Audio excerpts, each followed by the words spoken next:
What does the symbol of the Methodist Church represent? If you noticed when you came in here, we have a cupola which has a cross and a flame.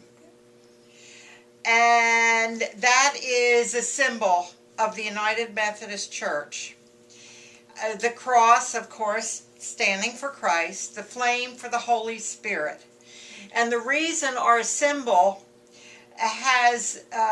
includes both is that officially, since the 1960s, we are part of what is called the United Methodist Church.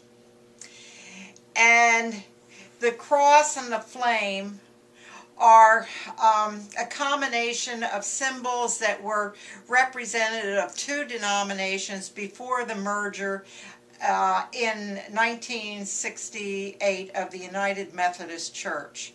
United coming from what was Evangelical United Brethren, which was a Protestant denomination that began very much like Methodists in the 1800s, and some of them were German speaking, so it came from a different part of Europe. Methodist Church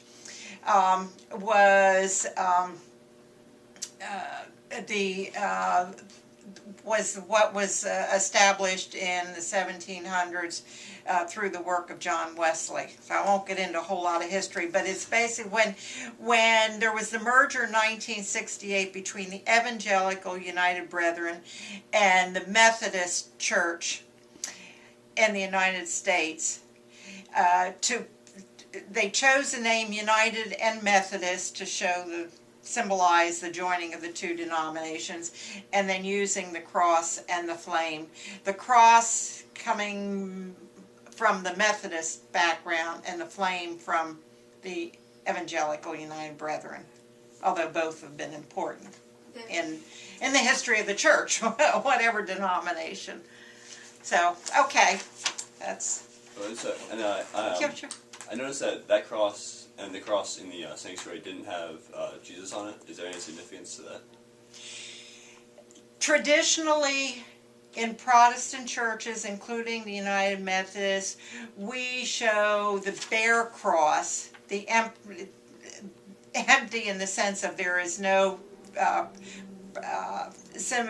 physical representation of Christ on it, to emphasize the resurrection part of Jesus' life and ministry and resurrection. And as to differentiate between the Roman Catholic Church, where you would have Christ's body represented on the cross, and that usually generates more attention or emphasis on the crucifixion. So.